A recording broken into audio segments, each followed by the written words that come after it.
A Fórmula 1, além de ser um esporte que movimenta multidões ao redor do planeta, é principalmente um negócio.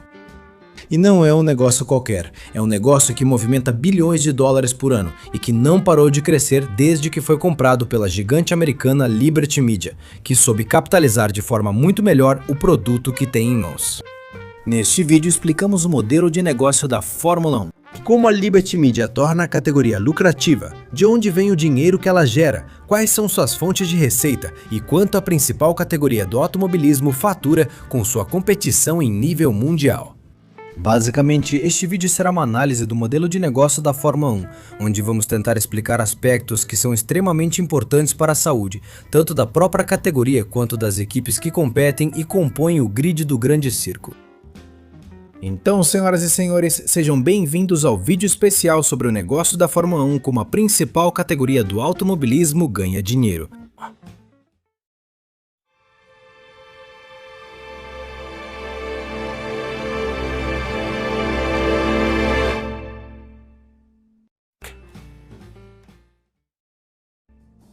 A Fórmula 1 é um esporte que nasceu em 1950, anos em que foi disputada pela primeira vez e ano em que essa Fórmula 1 viu seu nascimento. Inicialmente, era um clube de cavalheiros e entusiastas do automobilismo, mas com o tempo tornou-se um mega negócio avaliado em cerca de 4 bilhões de dólares que conhecemos hoje. Como disse antes, era mais um clube que um negócio. E grande parte do que é hoje a Fórmula 1 se deve a uma pessoa em particular, que soube enxergar o potencial econômico que o maior campeonato mundial do automobilismo tinha naquela época. O nome dele é Bernard Charles Ecclestone, mais conhecido como Bernie Ecclestone, ex-vendedor de carros britânico, que no fim dos anos 70 assumiu o controle total do esporte e o transformou.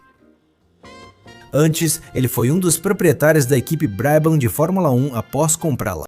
Mas dentro da categoria, ele percebeu que, por ser um esporte de cavalheiros, tudo era terrivelmente mal organizado. Oportunidades financeiras eram perdidas pela baixa transmissão global das corridas, as equipes agiam quase como independentes e havia muitos problemas na gestão de pagamentos, tornando a Fórmula 1 uma bagunça nos negócios. Sem união entre as equipes, Bernie Ecclestone, junto a outros donos de equipe como Colin Chapman e Frank Williams, formaram uma associação chamada FOCA na época. A Fórmula 1 Constructors Association, ou, em espanhol, Associação de Construtores de la Fórmula 1, onde o líder desse grupo era Bernie Ecclestone, que seria o responsável por negociar e mediar entre as equipes da categoria máxima e a Federação Internacional do Automobilismo, conhecida como FISA naquela época. E durante esses anos, as equipes da Fórmula 1 já mais organizadas e principalmente lideradas por equipes privadas começaram a reclamar que se sentiam prejudicadas pelo fato de a FISA dar um tratamento melhor para as equipes construtoras vindas de marcas como Ferrari ou Renault. Eles achavam injusto competir sem igualdade, pois as marcas tinham melhores acordos e mais dinheiro. Queriam uma divisão mais justa dos lucros para sobreviver melhor. Isso levou a uma guerra entre esse órgão, ou seja, a FISA e a FOCA. Uma longa guerra na qual Bernie Ecclestone fez uma jogada de mestre para conquistar os direitos comerciais da categoria. Antes, os direitos comerciais da Fórmula 1 não eram centralizados, e cada grande prêmio negociava seus próprios contratos de transmissão com emissoras locais. O que na verdade não havia uma transmissão global e estava se desperdiçando enormemente o potencial de gerar riqueza por parte da categoria. Bernie sabia que, ao centralizar e vender os direitos comerciais mundialmente, poderia tornar a Fórmula 1 um negócio bilionário. E em plena guerra entre a FISA e a FOCA, em uma negociação direta na Praça da Concórdia, em Paris, Bernie sugeriu à Federação do Automóvel expandir o negócio caso arrendassem a ele os direitos comerciais da Fórmula 1. Assim, o dinheiro da Fórmula 1 poderia ser melhor distribuído, aumentando os ganhos das equipes pela participação e organização dos grandes prêmios.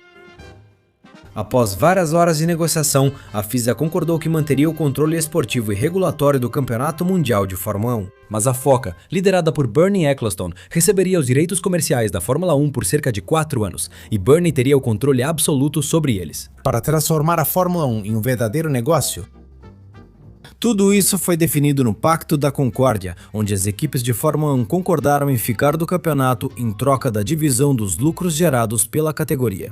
Isso marcou o início do grande circo como negócio, quando Bernie Ecclestone centralizou e vendeu os direitos de transmissão para emissoras da Europa e do mundo, assegurando a transmissão completa das corridas. Assim, recebe grande quantia em dinheiro desses direitos de transmissão. Foi assim que a Fórmula 1 deixou de ser um esporte desorganizado para se tornar um negócio bilionário que foi crescendo ao longo dos anos até se transformar no monstro que é hoje em dia. No entanto, a Fórmula 1 foi vendida em 2017 para a Liberty Media, uma empresa de mídia que faria um negócio completamente diferente com a Fórmula 1. E isso nos leva até o ponto de hoje em dia, onde a Fórmula 1 cresceu enormemente em relação a como começou nos anos 80. E claro, é um negócio completamente diferente. Mas para entender o modelo de negócio atual da principal categoria do automobilismo, é preciso entender como são distribuídas suas diferentes fontes de receita. Pois bem, como eu disse anteriormente, estima-se que a Fórmula 1 gerou em 2025 aproximadamente US$ 1 bilhão, e a forma como esse dinheiro foi gerado vem de 4 fontes em particular. A primeira é a venda dos direitos de transmissão da Fórmula 1, o que significa basicamente a permissão para que as emissoras de TV ou plataformas ao redor do mundo possam transmitir a Fórmula 1 em seus canais ou plataformas, e essa é a principal fonte de receita da Fórmula 1 atualmente. Em todo o planeta, ao redor do globo terrestre, a categoria é transmitida. Cada país e emissora firmam um acordo financeiro para usar os direitos de transmissão. No ano passado, a Fórmula 1 fez um acordo histórico com a Apple TV para retransmitir o campeonato em sua plataforma digital. Um acordo de US$ 750 milhões por 5 anos, que se traduz em aproximadamente US$ 150 milhões anuais, que é o valor que a Apple TV paga pelos direitos de transmitir a Fórmula 1, e isso apenas em um país. Imaginem os acordos que existem com cada país do mundo, como por exemplo México, Alemanha, Argentina, Chile, Espanha, Japão, etc. Mas também entra a sua plataforma de streaming, a Fórmula 1 TV, que está disponível em vários lugares do planeta como uma alternativa para os usuários. Plataforma disponível ou não em vários países, dependendo do contrato com a emissora local. Para dar um exemplo, na Espanha os direitos de transmissão da Fórmula 1 pertencem à DAZN, e eles não permitem que a Fórmula 1 TV seja utilizada nesse país como parte do acordo comercial firmado entre ambos. E o valor gerado pela venda dos direitos de transmissão da Fórmula 1 é de aproximadamente US$ 1,21 bilhão, de acordo com dados registrados em 2025. A segunda fonte de renda são as taxas para sediar um grande prêmio de Fórmula 1.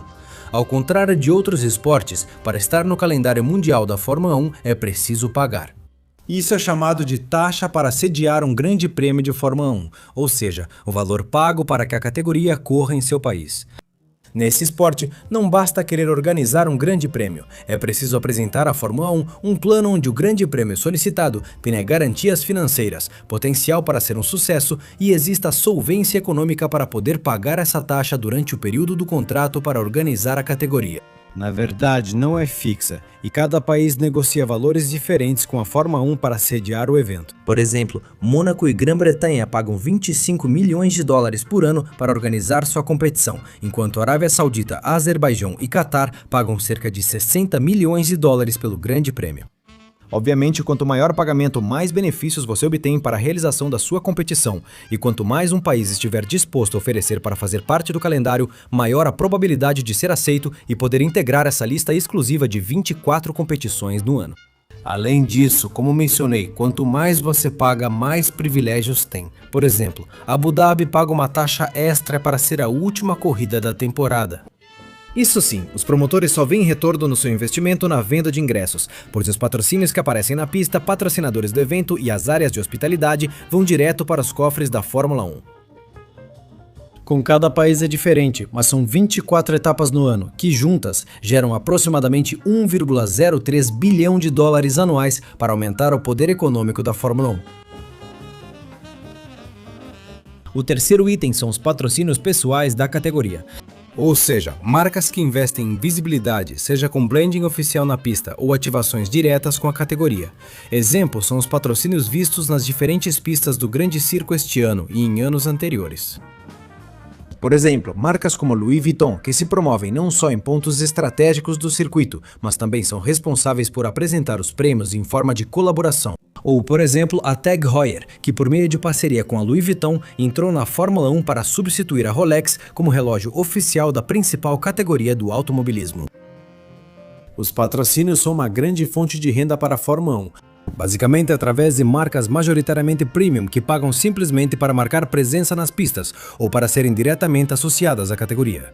E pelo menos em 2025, essa fonte de renda gerou um lucro de 840 milhões de dólares. E a última é que é considerada como negócios diversos, que são diferentes fontes de renda separadas, mas que juntas compõem boa parte da receita da categoria. Esses se dividem em grupos. O primeiro são as hospitalidades, que, como já mencionei, são suítes acima do paddock da Fórmula 1, oferecendo uma experiência diferenciada. Uma área coberta acima dos boxes, com atendimento personalizado o tempo todo, comida e bebidas ilimitadas, no que é considerado principalmente como uma experiência VIP extremamente cara. Os ingressos dessas áreas são gerenciados diretamente pela Fórmula 1. Também temos os lucros gerados com a logística e o transporte dos materiais, tanto deles quanto das equipes da Fórmula 1, que são gerenciados diretamente pela empresa DHL. Outra é o uso de licenças para a utilização da marca Fórmula 1 e o Campeonato Mundial de Fórmula 1, onde estão as permissões para a realização, por exemplo, da série Drive to Survive, do filme de Fórmula 1. Produtos oficiais como roupas, itens colecionáveis e o videogame da Fórmula 1, hoje gerenciado pela Electronic Arts. E, em resumo, basicamente todos aqueles acordos em que se permite a terceiros o uso da marca Fórmula 1, seus derivados e tudo relacionado ao Campeonato Mundial. Assim como todas as atividades dos grandes prêmios organizados pela própria Fórmula 1, como o GP de Las Vegas. Além do suporte às categorias inferiores, eventos especiais e algumas receitas digitais por meio de suas plataformas, chegando a gerar 787 milhões de dólares de lucro para a Fórmula 1. Sendo esses 4 setores em particular que formam todo o poder econômico da categoria, e se dividirmos em porcentagens, ficaria da seguinte maneira: 31,1% das receitas vem da venda dos direitos de transmissão da Fórmula 1. 26,7% são as taxas para sediar uma corrida da categoria máxima. 21,7% vem de acordos de patrocínio que a Fórmula 1 tem com diferentes marcas ao redor do mundo. E os últimos 20,3% vem da venda de licenças, hospitalidades, mercadorias oficiais e muitos outros itens, que juntos somam quase 4 bilhões de dólares, que só em 2025 a principal categoria do automobilismo registrou como lucro.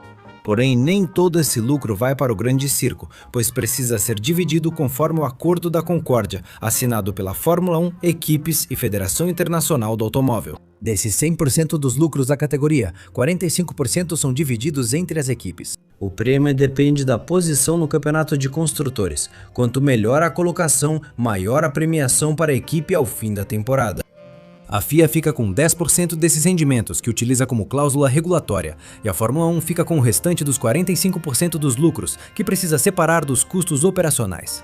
E estima-se que no final, o que a Fórmula 1 acaba levando anualmente gira entre 700 e 1.000 milhões de dólares exclusivamente como lucro, sendo uma quantia nada desprezível para um negócio que não parou de crescer desde que a Liberty Media adquiriu os direitos da Fórmula 1. Em resumo, essa foi a solução da Liberty Media para lucrar com seu produto.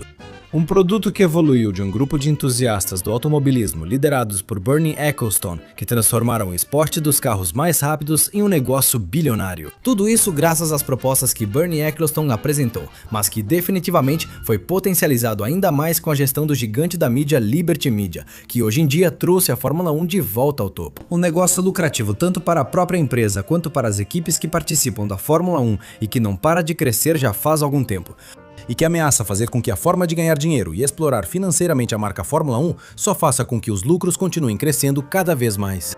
Enquanto isso, a Liberty Media encontra mais e melhores maneiras de tornar seu produto estrela, adquirido em 2017, ainda mais lucrativo. Mas, senhoras e senhores, encerramos o vídeo especial sobre o funcionamento do negócio da Fórmula 1. Agora, eu te pergunto, você esperava que esse setor movimentasse tanto dinheiro assim? Qual outro aspecto você gostaria de saber nos próximos vídeos? Quer que continuemos falando sobre negócios agora com as equipes da Fórmula 1? Me contem todas as suas opiniões na seção de comentários. Eu vou ficando por aqui. Se você gostou deste vídeo, deixe um like pra gente, inscreva-se no canal, ative as notificações para saber quando eu estiver postando um novo vídeo e compartilhe este com seus amigos. Também, assim te convido a nos seguir nas nossas contas do Instagram e do Twitter, cujo link estará na descrição deste vídeo. E a gente se vê em breve para mais conteúdo aqui no seu canal Skyline Racing. Obrigado por nos acompanhar. Até logo!